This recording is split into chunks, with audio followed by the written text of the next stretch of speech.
Praise the lord. అందరికి వందనాలు. ఉదయ ధ్యానములు ప్రారంభించుకుందాం పిల్లరా.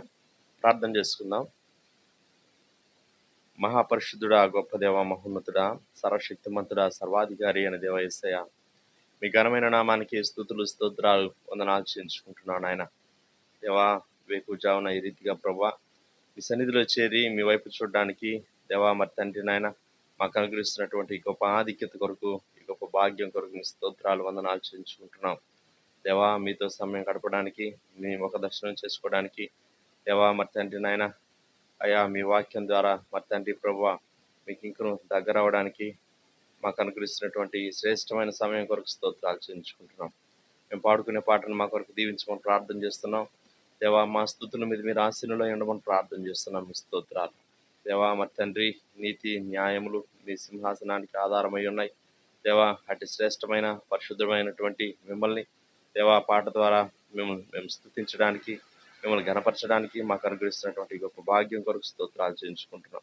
కృప చూపించండి, సహాయం చేయండి. అలాగే 91వ కీర్తన విశ్వాసంతో నిరీక్షణతో మేము చదువుకునే సమయం అంతటిని కూడా మా కొరకు దీవించమని ప్రార్థన చేస్తున్నాం. స్తోత్రాలు. మీ వాక్కులు, మీ వాగ్దానాలు ప్రభా మాకెంతో అవసరమై ఉన్నాయి. దేవా మరి తండ్రి అయ్యా, మాకు మా కుటుంబాలకి దేవా మరి తండ్రి నాయన సంఘానికి దేవా ఎంతో అవసరమైంటుండగా, విశ్వాసంతో మేము చదువుకుంటూ ఉండగా దేవా మీ వాక్కులు వాగ్దానాలన్నీ గొప్పగా మీరే నెరవేర్చమని ప్రార్థన చేస్తున్నాం. స్తోత్రాలు. అలాగే ప్రభా మీ వాక్యం వినే సమయం అంతటిని కూడా మా కొరకు దీవించమని ప్రార్థన చేస్తున్నాం. స్తోత్రాలు. మీరు వాక్యమై ఉన్నారు, అందరి బట్టి మీకు స్తోత్రాలు.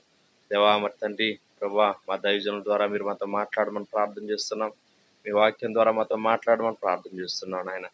దేవా కృప చూపించండి. ఇద్దరమంతటికి కావాల్సినటువంటి ఆత్మశక్తి, బలము, దేవా విశ్వాసము దేవా మీ సన్నిధిలో మీ గడుపుట ద్వారా సమృద్ధిగా మేము పొందుకోవడానికి మాకు సహాయం చేయమని ప్రార్థన చేస్తున్నాం. చివరి ప్రార్థన ఆశీర్వాదముల వరకు మీ సన్నిధి మాకు తోడుగా ఉంచండి.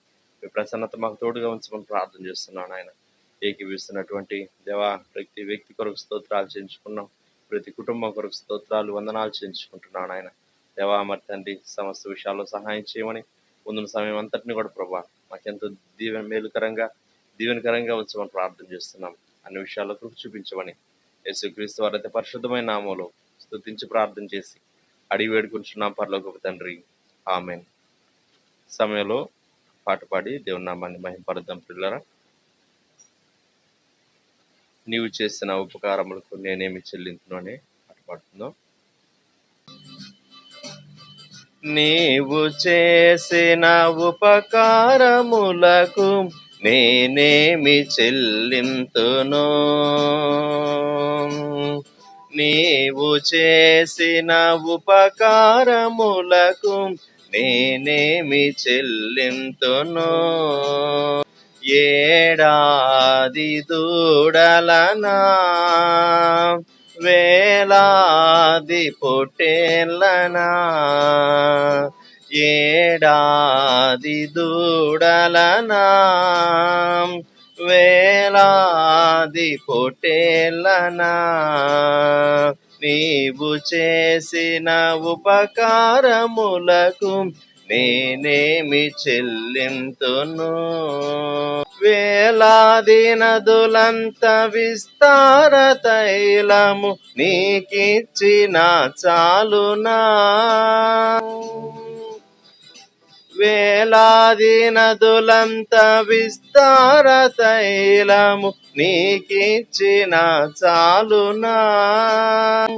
గర్భఫలమైన నా జ్యేష్ఠ పుత్రుని నీకిచ్చిన చాలునా, గర్భఫలమైన నా జ్యేష్ఠ పుత్రుని నీకిచ్చిన చాలునా. నీవు చేసిన ఉపకారములకు నేనేమి చెల్లింతును. పెరిగి నలిగిన బలియాగముగను నా హృదయమర్పింతును, పెరిగి నలిగిన బలియాగముగను నా హృదయమర్పింతును. రక్షణ పాత్రను చేబూని నిత్యము నిన్ను వెంబడించేదను. రక్షణ పాత్రను చేబూని నిత్యము నిన్ను వెంబడించేదను. నీవు చేసిన ఉపకారములకు నేనేమి చెల్లింతును? ఏడాది దూడలనా, వేలాది పొట్టేళ్ళనా,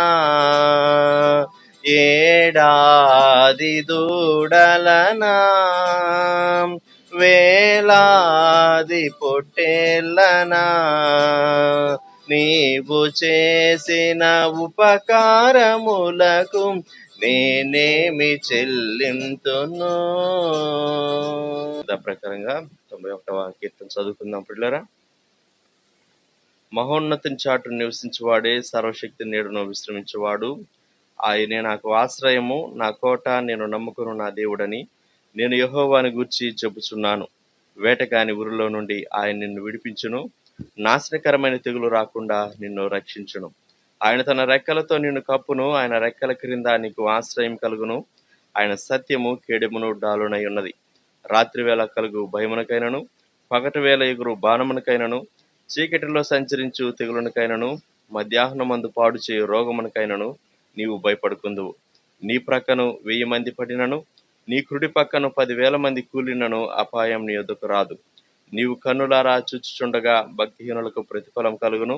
యెహోవా, నీవే నా ఆశ్రయము అని నీవు మహోన్నతుడైన దేవుని నీకు నివాసస్థలముగా చేసుకుని ఉన్నావు.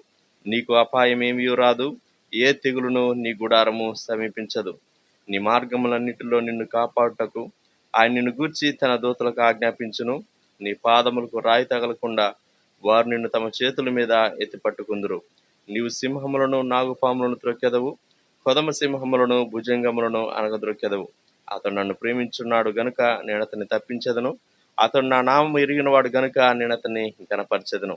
అతడు నాకు మొరపెట్టగా నేను అతనికి ఉత్తరమిచ్చేదను. శ్రమలో నేను అతనికి తోడై ఉండెదను.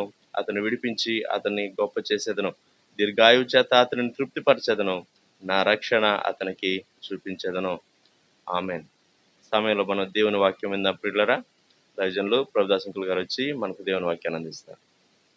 సమయంలో లూకా వ్రాసినటువంటి సువార్త 24వ అధ్యాయం 13వ వచనం నుండి చదువుతాను. The gospel according to Saint Luke chapter 24 from verse 13.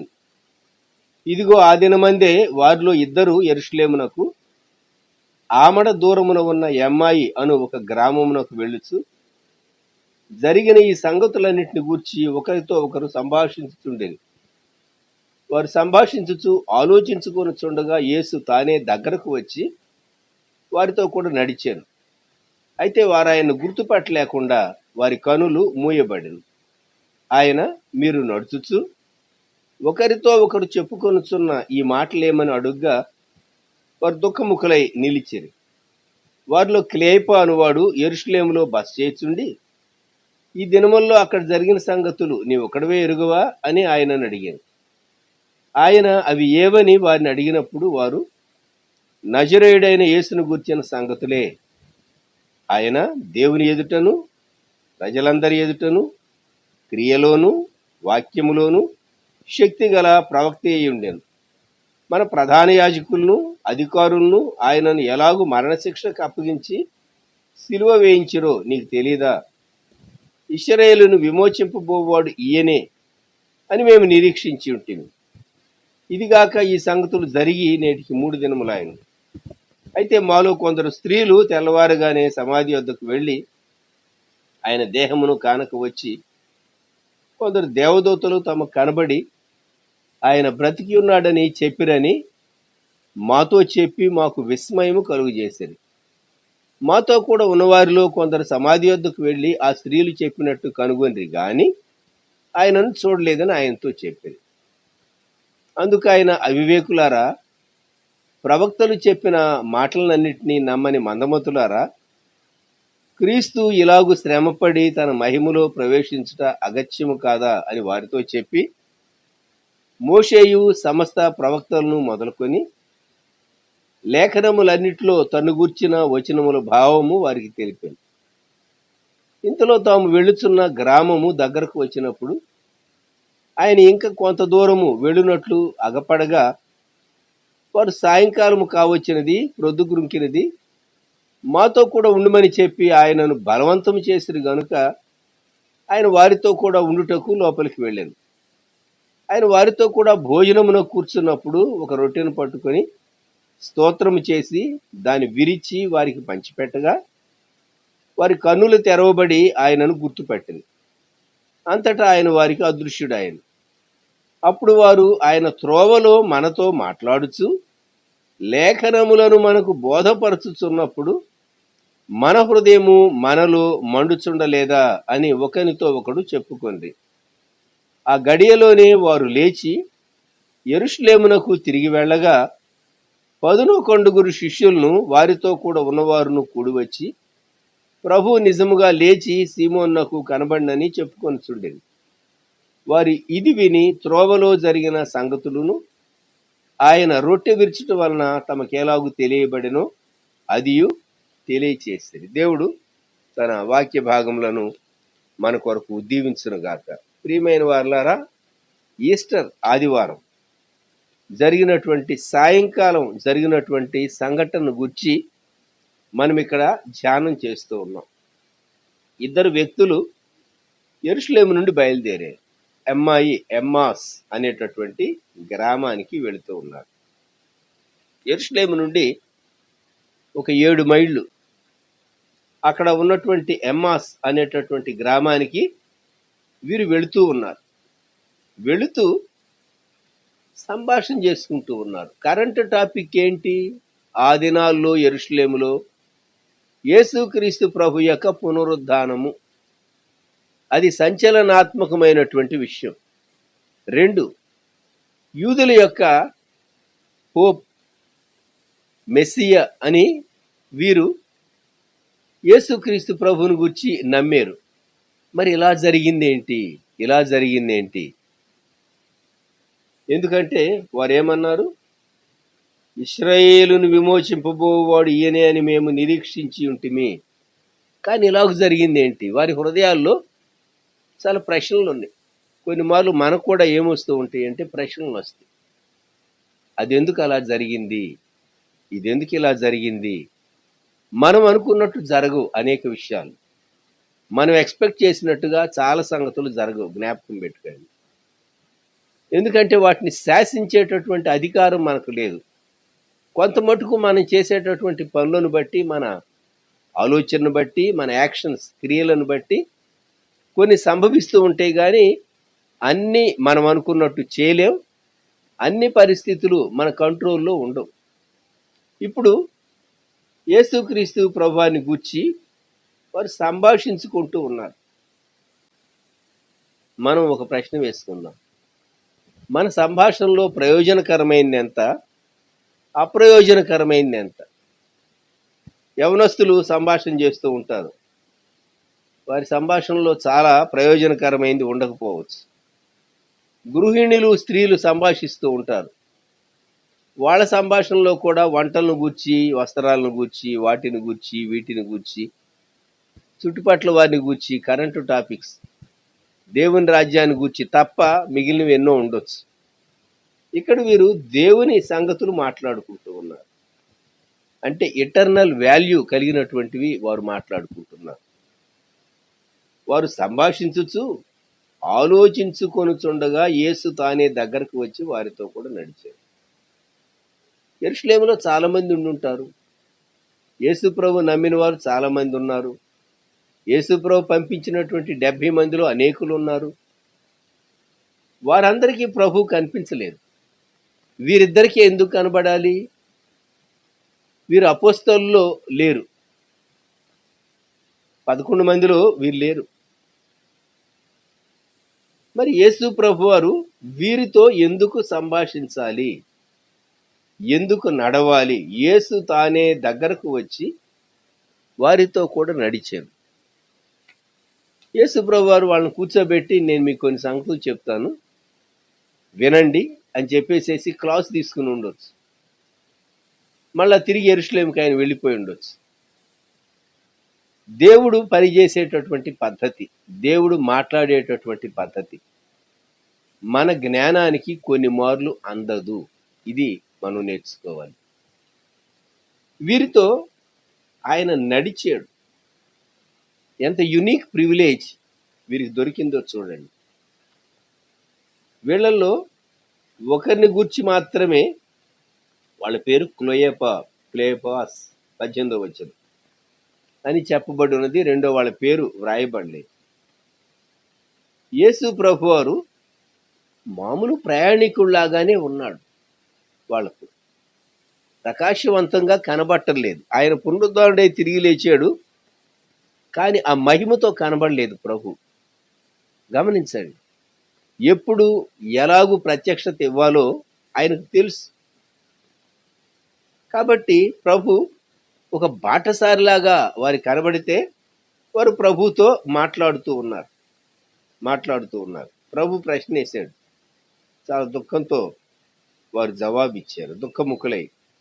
మీరు నడుచుచు ఒకరితో ఒకరు చెప్పుకొనుచున్న ఈ మాటలేమని అడుగ్గా, మా బాధలేవో మాకున్నాయిలే, మీ దారిని మీరు బొండి అని అనలేదు వాళ్ళు. వారు ఏమన్నారు అంటే, ప్రభు ప్రశ్న వేశాడు, మీరు నడుచుచు ఒకరితో ఒకరు చెప్పుకొనుచున్న ఈ మాటలేమని అడుగ్గా వారు దుఃఖముఖులై నిలిచిరి. ఈ దినములలో అక్కడ జరిగిన సంగతులు నీవొకడివే ఎరుగవా అని ఆయన అడిగాడు. వాళ్ళ నోటి వెంట ప్రభు చెప్పించాలనుకున్నాడు. అందుకే ప్రభు ప్రశ్న వేశాడు, అవి ఏవి అని అడిగినప్పుడు వారు నజరేయుడైన యేసును గూర్చిన సంగతులే. ఆయన దేవుని ఎదుటను ప్రజలందరి ఎదుటను క్రియలోను వాక్యములోను శక్తి గల ప్రవక్త అయి ఉండేది. గుర్తుంచుకోండి, మనం జీవించే జీవితం దేవుని ఎదుట మనం జీవిస్తూ ఉన్నాం. దేవుడు చూస్తూ ఉన్నాడు, దేవుడు వింటూ ఉన్నాడు. 2, ప్రజలు గమనిస్తూ ఉన్నారు, ప్రజలు వింటూ ఉన్నారు. మన జీవితం ట్రాన్స్పరెంట్గా కనబడుతూ ఉంటుంది చాలా మటుకు. అంతేకాదు, క్రియలోను వాక్యములోను ప్రభువారు చేసినటువంటి అద్భుత కార్యాలు, సూచక కార్యాలు, స్వస్థతలు, అవన్నీ మరి పాలస్తీనా దేశంలో అవి వ్యాపించి ఉన్నాయి. 2, వాక్యములోను పాత నిబంధన లేఖనాలను సరైన రీతిగా అర్థం చెప్పినటువంటి రక్షకుడు ప్రభు అయినటువంటి యేసుక్రీస్తు వారు, నేను మీతో చెప్పునదేమనగా.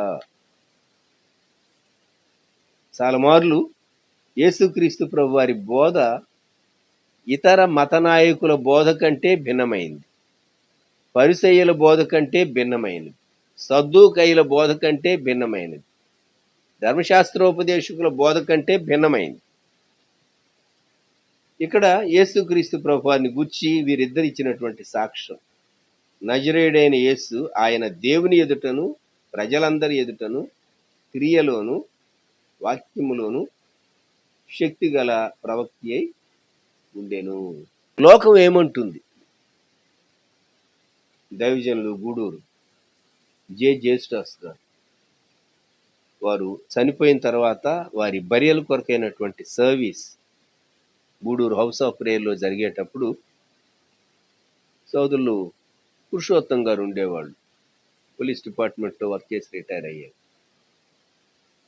యేసుదాసు అన్నకు తాను ఒక మంచి లేఖికుడుగా ఉండేవాడు. లెటర్స్ వ్రాయటంలో అన్న బ్రీఫ్గా మ్యాటర్ చెప్పేవాడు. అన్నీ ఈయన రాసేసేసి యేసుదాస్ అన్న సంతకం తీసుకుని పోస్ట్ చేసేటటువంటి వాళ్ళు ఆ కాలంలో. మరి పురుషోత్తం గారు, ఆయనకి ఇంకొక పేరు వీరాస్వామి గారు అని కూడా, పురుషోత్తం గారు ఇదే మాట జ్ఞాపకం చేశారు. దైవజనుడు జేస్టాస్ గారు దేవుని ఎదుటను ప్రజలందరి ఎదుటను క్రియలోను వాక్యములోను శక్తి కలిగినటువంటి సేవకునిగా, శక్తి కలిగినటువంటి వ్యక్తిగా దేవుని సువార్తను అందించి ఆయన కొరకు జీవించాడు అనేటటువంటి మాట ఈ భాగం చదివినప్పుడు యేసుదాస్ గారి మరణ దృశ్యం నాకు జ్ఞాపకం వస్తుంది, బరియల్ దృశ్యం. యేసుక్రీస్తు ప్రభువారు శ్రేష్టమైన మాదిరి మనకు చూపించాడు. గుర్తుంచుకుందాం మనం. ఒకటి, మనం జీవించేటటువంటి జీవితం ఒక కోణం, అది దేవుడు చూస్తున్నాడు. రెండవ కోణం ప్రజలు చూస్తూ ఉన్నారు.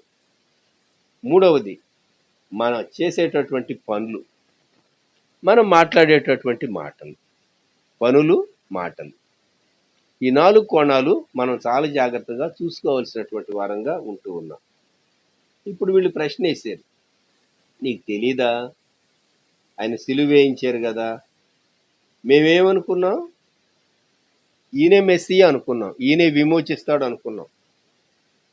గుడ్ ఫ్రైడే సిలువ వేశారు ప్రభువుని. తర్వాత రోజు శాబత్ డే వచ్చింది. తర్వాత ఆదివారం, ఈస్టర్ ఆదివారం వచ్చింది. ఈస్టర్ ఆదివారం సాయంకాలం ఎంఐకి వెళుతూ ఉండగా ఈ సంఘటన జరిగింది. అందుకే నేటికి 3 దినములైనది అని 22, 23 వచనాల్లో సమాధి దగ్గరకు స్త్రీలు వెళ్ళారు, దేవదూతలు కనబడ్డారు, ఆయన బ్రతికున్నాడని చెప్పారు. మాకు ఆశ్చర్యం కలిగింది. ఆయన చూడలేదు, మళ్ళా సమాధి దగ్గర కొందరు వెళ్ళారు కానీ అని చెప్పినప్పుడు యేసుక్రీస్తు ప్రభువారు అంటూ ఉన్నాడు 25వ వచనం, అందుకు ఆయన, అవివేకులారా, ప్రవక్తలు చెప్పిన మాటలన్నిటినీ నమ్మని మందమతులారా. యేసుక్రీస్తు ప్రభువారు కొన్నిసార్లు గద్దిస్తాడు, ప్రేమతోనే గద్దిస్తాడు. మనకేమో స్వీట్గా ఉండే మెప్పు మాటలు వినటం ఇష్టం కానీ గద్దింపు వినటం ఇష్టం ఉండదు. రోగికి చేదుగా ఉండేటటువంటి ట్యాబ్లెట్ ఇస్తే రోగి ఇష్టపడ్డు కదా, అట్లన్నమాట. అందుకే చేదుగా ఉండే ట్యాబ్లెట్కి ఆ కోటింగ్ ఇస్తారు. ఇక్కడ యేసుక్రీస్తు ప్రభువారు వారిని అవివేకులారా అంటూ ఉన్నాడు. మన జీవితాల్లో లోక విషయాల్లో చురుగ్గా ఉంటాం కానీ ఆత్మీయ విషయాల్లో చాలా మందకొడిగా ఉంటాం. లోక విషయాల్లో కూడా అలాగున్నారంటే కాదు. లోక విషయాల్లో చాలా యాక్టివ్గా ఉంటారు. ఇక్కడ యేసు ప్రభువారు గద్దిస్తూ ఉన్నాడు వారిని. ఏమని? క్రీస్తు ఇలాగ శ్రమపడి తన మహిమలో ప్రవేశించట అగత్యము కాదా అని వారితో చెప్పి 27వ వచనం, మోషేయు సమస్త ప్రవక్తలను మొదలుకొని లేఖనములన్నిట్లో తను గుర్చిన వచనముల భావం వారికి తెలిపారు. యేసు ప్రభువారు చాలా పెద్ద ప్రసంగమే చేశాడు. ఎంతమందికి? ఇద్దరికేనండి. ఇద్దరికి ప్రసంగం చేయమంటే మనకు నీరసం వస్తుంది. ఏదో 4 మాటలు మాట్లాడి ఇంకోసారి చూద్దాంలేండి, పెద్ద మీటింగులు అయితే మాట్లాడుతూ ఉంటాం. ప్రభు పరిచర్య పద్ధతి మనకు ఆశ్చర్యం కలుగుతుంది. ఇద్దరు వ్యక్తులకు ఆయన చాలా విషయాలు బోధించాడు. దైవజనులు జాన్ కెనడీ గారు 100 మంది ఉన్నా ఒకే రీతిగా చెప్పేవాడు, 10 మంది ఉన్నా ఒకే రీతిగా చెప్పేవాడు, 500 మంది ఉన్నా ఒకే రీతిగా చెప్పేవాడు. No change. మనకి ఎక్కువ మంది ఉంటే ఎక్కువ ఉత్సాహంగా చెప్తాం మనం కదా, అది మన మైండ్ సెట్.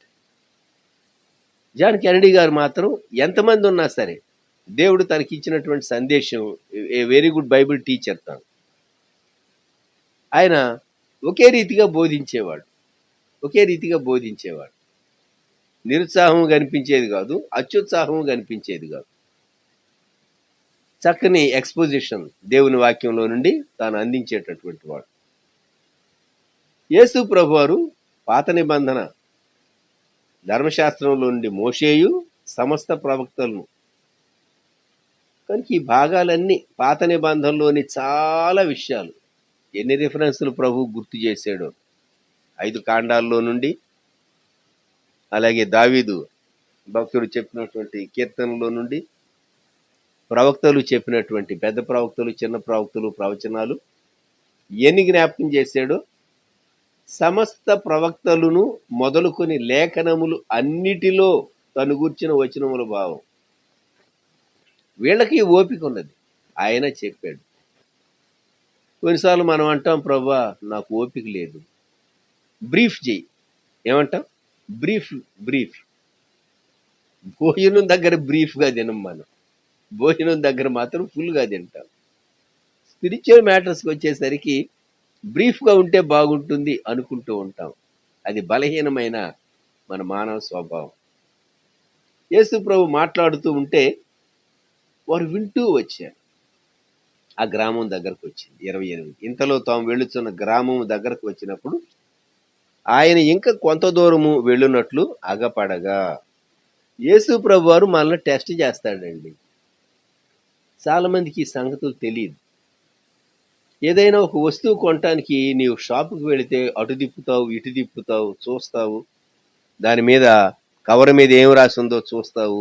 వారంటీ పీరియడ్ ఉందా అంటావు. దాని కాస్ట్ ఎంత అంటావు. డిస్కౌంట్ ఉందా అంటావు. ఎన్నో అడుగుతావు. ఒక వస్తువును కొనటానికే మనం చాలా టైం స్పెండ్ చేస్తాం, ఎగ్జామిన్ చేస్తాం. ఆన్లైన్లో కూడా ఇస్తూ ఉంటారు అనుకోండి ఈ రోజుల్లో. మరి ఆధ్యాత్మిక విషయాల్లో ప్రభు మనల్ని టెస్ట్ చేసినప్పుడు మనము ప్రూవ్ చేసుకోగలుగుతూ ఉన్నామా? యేసు ప్రభు వారు నేను ఇక్కడ ఆగిపోతాను అనలా, మీతో భోజనానికి కూర్చుంటాను అని కూడా అనలేదు. గమనించండి, కొంతమంది గెస్టులు వస్తారు మనకు. వాళ్ళు భోజనం టైంకి గంటన్నర ముందు వచ్చారనుకోండి, సెటిల్ అవుతారు. సెటిల్ అయ్యి ఇక ఓ 10 నిమిషాలు 20 నిమిషాలు ఉందనగా 12:30 అయిందండి బయలుదేరుతాను అంటారు మధ్యాహ్నం. భోజనం టైం కదా చేసి వెళ్ళదురేళ్ళని యువతల వాళ్ళు అనాలి. సరే సరే మీరు అడిగారు కాబట్టి మీ సంతోషం కొరకని కూర్చుంటారు. ఫుల్గా నేను లాగిస్తారు లేదు. కొన్నిసార్లు మనం ఏం చేస్తాము అంటే అవతలి వాళ్ళు మనకు ఆతిథ్యం ఇచ్చేటట్టుగా చేస్తాం. యేసుక్రీస్తు ప్రభు బలవంతంగా వారు ఆతిథ్యం ఇచ్చేటట్టు చేయటం లేదు ఇక్కడ. ఆయన ఇంకా దాటి వెళ్ళేటట్టుగా ఉన్నారు. వీరేమో ఇక అక్కడ ఆగిపోవాలి. ఎందుకంటే అమ్మాయి వచ్చింది, అక్కడ ఆగిపోయేటట్టుగా ఉన్నారు. మరి ఏమన్నారు? 29, సాయంకాలము కావచ్చినది, ప్రొద్దుగురుకినది, మాతో కూడా ఉండమని చెప్పి ఆయనను బలవంతం చేసేది. ఇది మనం నేర్చుకోవాలి. కొన్ని విషయాల్లో విశ్వాసిగా ప్రభువా ప్లీజ్ అని బ్రతిమలాడాలి. పిల్లలు మాట వినకపోతే పిల్లలను బ్రతిమలాడతాం మనకు తెలుసు ఈ అనుభవం. అలా ప్రభువును కూడా గోజాట్, ప్రభువా ప్లీజ్ ప్లీజ్. వారు ఆయన్ను బలవంతం చేశారు. ఆయన యేసు ప్రభుని వారికి తెలియదు, కానీ ఆయన లేఖన విషయాలు వారికి గ్రాహ్యపరుస్తూ ఉండగా వారిలో అంతరంగంలో ఏదో జరుగుతూ వచ్చింది. వారికి అర్థమైంది ఈయన సాధారణమైన వ్యక్తి కాడు అని వారికి అర్థమైంది. అందుకే మాతో కూడా ఉండు, ఇంకా కొంచెం సేపు మీరు మాట్లాడండి, ఇంకా కొంచెం సేపు మాట్లాడండి అని వారు ఆయనను బలవంతం చేశారు. వండర్ఫుల్ కదా. ఒక సమయంలో ఒక దైవజనుడు, రేడియోలో వాక్య ప్రసంగం చేసేటటువంటి ఒక దైవజనుడు ఒక ఎయిర్పోర్ట్లో తన ఫ్లైట్ లేట్ అయింది. ఆ స్టాఫ్లో ఎవరో క్రిస్టియన్ ఉన్నారు. అప్పుడు ఈయన రేడియో ప్రసంగికులు, పూర్వకాలంలో టీవీలు లేని కాలంలో రేడియో ప్రసంగికులని ఆ స్టాఫ్కి తెలుసు, ఎయిర్పోర్ట్లో ఉన్న స్టాఫ్కి. అప్పుడు వాళ్ళు వచ్చి బ్రదర్ క్రిస్టియన్ స్టాఫ్ కొందరు ఉన్నారు, వాళ్ళు పిలుస్తాం, కొంచెం మీరు వాళ్ళకి వాక్యం చెప్పండి అని ప్రత్యేకంగా ఒక రూమ్లోకి తీసుకెళ్ళి కూర్చోబెట్టారు. ఆ ఫ్లైట్ ఇంకా లేట్ అయింది. కొన్ని గంటలు వారికి దేవుని వాక్యం ఉపదేశం చేసి ఆ తర్వాత ఆ దైవజనుడు ఫ్లైట్ ఎక్కాడని నేను విన్నాను. చాలా సంవత్సరాల క్రితం సంగతి. దొరికినటువంటి అవకాశాన్ని సద్వినియోగం చేసుకోవాలి. నా మటుకు నేను సేవా ప్రారంభం సంవత్సరాల్లో యేసుదాసన కొందరిని గూడూరు నుండి పంపించేవారు బోధకుల్ని. మాకు రాని పాటలు, వారికి వచ్చిన పాటలు సియోని గీతాల్లో నుండి పుస్తకం తీసుకుని, బ్రదర్ ఈ పాట మీకు వచ్చిన, మీరు పాడితే నేను వింటాను, నేను నేర్చుకుంటా అని నేను అడిగేవాడిని. అలాగే మీ అనుభవాల్లో కొన్ని మంచి అనుభవాలు, శ్రేష్టమైన అనుభవాలు నాతో చెప్పండి అని అడిగేవాడిని. That's the way to learn. మనకంటే వయసు, మనకంటే అనుభవం ఉన్నటువంటి పెద్దల దగ్గర మనం నేర్చుకోవాలి. ఈ జనరేషన్తో సమస్య ఏంటంటే దే హ్యావ్ నో టైం. కూర్చుని నేర్చుకునేటంత సమయం లేదు. చాలా ఫాస్ట్ చేంజింగ్ వరల్డ్లో మనం ఉంటూ ఉన్నాం. కాబట్టి నేర్చుకోవాలి కూర్చుని అనేటటువంటి ఇన్నర్ డిటర్మినేషన్ తక్కువగా ఉంటుంది. వాళ్ళు ఆయన బలవంతం చేశారు. సరే 30వ వచనం. ఆయన వారితో కూడా భోజనమునకు కూర్చున్నప్పుడు ఒక రొట్టెను పట్టుకొని స్తోత్రము చేసి దానిని విరిచి వారికి పంచిపెట్టగా. ఎస్, ఎప్పుడైతే ప్రభు రొట్టెను తీసుకుని స్తుతించాడో అప్పుడు వాళ్ళ కన్నులు తెరవబడి. వండర్ఫుల్. ప్రభు బల్ల నీకు నూతన దర్శనాన్ని ఇస్తుంది. నూతన దర్శనాన్ని ఇస్తుంది. నీ మనసులో ఉన్నటువంటి నిరాశను తొలగిస్తుంది. వారు దుఃఖంతో ఉన్నారు. అందుకే యేసు ప్రభువుని సరిగా తేరి పారజూసి కూడా ఉండరు. బాధలో ఉన్నారు, దుఃఖంలో ఉన్నారు. వారి కన్నులు తెరవబడి ఆయనను గుర్తుపట్టిరి. అంతటా ఆయన వారికి అదృశ్యుడాయన. షాకింగ్. ఏమయ్యారు? Yes, disappeared. అదృశ్యమయ్యాడు యేసు ప్రభు. వెంటనే వారు సంభాషించుకోవటం మొదలుపెట్టారు. 32. అప్పుడు వారు ఆయన త్రోవలో మనతో మాట్లాడుచు లేఖనములను మనకు బోధపరుచుతున్నప్పుడు మన హృదయము మనలో మండుచుండలేదా? ప్రియమైన వారలారా, దేవుని వాక్యం వింటూ ఉండగా నీ హృదయం మండుతూ ఉన్నదా? నీ నిరాశ, నీ దిగులు, నీ సందేహం, భవిష్యత్తును గురించినటువంటి భయాలు అన్ని ప్రక్కకి వెళ్ళిపోతూ ఉన్నాయా? ఎందుకంటే వీరు ఇశ్రాయేలు విమోచకుడు ఈయనే, మెస్సియ ఈయనే అని మేము అనుకున్నాం. ఇప్పుడంతా కన్ఫ్యూజన్. ఆయన లేచాడు అంటూ ఉన్నారు. అయితే వెళ్ళినటువంటి వారికి ఆయన కొందరికి కనబడలేదు. యెరూషలేములో చాలా నమ్మినటువంటి వారి హృదయాల్లో కలవరం ఉన్నది. అధికారులేమో ఏదేదో వాళ్ళ వర్షను వాళ్ళు చెప్తూ ఉన్నారు. శిష్యులు వచ్చారు, ఆయన ఎత్తుకొని పోయారు. ఇటువంటి విషయాలు అధికారులు వ్యాపింపజేస్తూ ఉన్నారు. ఇటువంటివన్నీ యెరూషలేములో చాలా గందరగోళం ఉన్నటువంటి పరిస్థితుల్లో యేసుక్రీస్తు ప్రభువారు వీరితో నడిచాడు. వీరితో భోజనానికి కూర్చున్నాడు. 33వ వచనం. ఆ గడియలోనే వారు లేచి యెరూషలేమునకు తిరిగి వెళ్ళగా 11 శిష్యులను వారితో కూడా ఉన్నవారును కూడివచ్చి ప్రభు నిజముగా లేచి సీమోనునకు కనబడినని చెప్పుకొని చుండిరి. వారి ఇది విని త్రోవలో జరిగిన సంగతులను ఆయన రొట్టె విరుచడం వలన తమకు ఎలాగూ తెలియబడినో అది తెలియచేసిరి. వీరు 12 మంది అపొస్తలుల్లో లేరు, కానీ వీళ్ళు కూడా ప్రామినెంట్ పర్సన్సే. అది మనకు అర్థమవుతుంది. అందుకే శిష్యులు ఉన్నటువంటి ఆ మేడగది దగ్గరకు రావడానికి వీళ్ళకి యాక్సెసిబిలిటీ వచ్చింది. వీరు వచ్చారు, వారికి జరిగినటువంటి సంభవం వారు చెప్పారు. యేసు ప్రభు వారితో నడిచింది, వారితో మాట్లాడింది, భోజనానికి కూర్చున్నది, రొట్టె విరిచింది. ఆయన డిజపియర్ అయ్యాడు, అదృశ్యుడయ్యాడు. మేము చూచాము ప్రభువును, మా హృదయం మండింది. ఓ ప్రశ్న వేసుకుందాం, ప్రియ సోదరుడా సోదరి, నీ హృదయం మండిందా? నీవు దేవుని లేఖనాలు చదివేటప్పుడు నీ జీవితంలో నిరాశలో, కృంగుదల్లో ఉన్నటువంటి నీకు వెలుగు కనబడుతూ ఉన్నదా? నిరీక్షణ కనబడుతూ ఉన్నదా? ధైర్యం వస్తూ ఉన్నదా? ప్రభు నిన్ను బలపరుస్తూ ఉన్నాడు.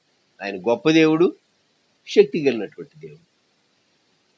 ఈ ఉదయకాలం ప్రార్థన చేసుకున్నాం. తలలు వంచండి. ప్రేమగల మా తండ్రి, పరిశుద్ధ ప్రభువా, గొప్ప రక్షక మా దేవ మహోన్నతుడా, మీకు వందనములు, స్తుతులు చెల్లిస్తూ ఉన్నాం. ఈస్టరు ఆదివారం సాయంకాలం ఎంఐకి వెళ్ళినటువంటి ఇరువురితో, క్లెయోప వేరొకరు, ఆ ఇద్దరితో మీరు నడిచి వారితో సంభాషించి భోజనమున కూర్చుని రొట్టె విరిచినప్పుడు జరిగినటువంటి సంఘటన. మీరు భోజనం చేయలేదు, కానీ రొట్టె విరిచారు, అదృశ్యమయ్యారు. ప్రియప్రభ, మీరు వారి పట్ల చేసినటువంటి కార్యం, వారికి బోధించినటువంటి బోధ, ఉపదేశం మేము విన్నప్పుడు మాలో కూడా చాలాసార్లు దిగులున్నది, చింత ఉన్నది, నిరాశ ఉన్నది, నిర్లిప్తత ఉన్నది, భవిష్యత్తును గురించిన భయాలు ఉన్నాయి. ఎన్నో మా అంతరంగంలో తీసివేయబడవలసినవి ఉంటూ ఉన్నాయి. మీరు వారితో మాట్లాడినప్పుడు వారి హృదయం మండింది. ఈ దినాన్ని వ్యూ చేసే మీ బిడ్డల కొరకు, తదుపరి సమయంలో వ్యూ చేసేటటువంటి బిడ్డల కొరకు, వారి కుటుంబాల కొరకు ఆశీర్వదించండి, దీవించండి, బలపరచండి. మీ సన్నిధి తోడుగా ఉంచి సహాయం చేయండి. మరొకసారి మా ఛానల్లో వ్యూ చేస్తున్నటువంటి ప్రియ బిడ్డలు, వారి కుటుంబాలు నిండుగా దీవించి బలపరిచి మహిమను పొందమని, పగలు తర్వాత సమయంలో కామెంట్ పెట్టేటటువంటి కుటుంబీకులను కూడా గుర్తు చేసుకుంటూ వారి కుటుంబాలను దీవించమని, తోడయండి, బలపరచండి. యేసయ్య నామములో అడుగుతున్నాం తండ్రి, ఆమేన్. మన ప్రభు అయిన యేసుక్రీస్తు వారి కృప, తండ్రి అయిన దేవుని ప్రేమ, పరిశుద్ధాత్మని అన్యోన్య సహవాసం సదాకాలం సంఘమునకు తోడై ఉండును గాక. ఆమేన్.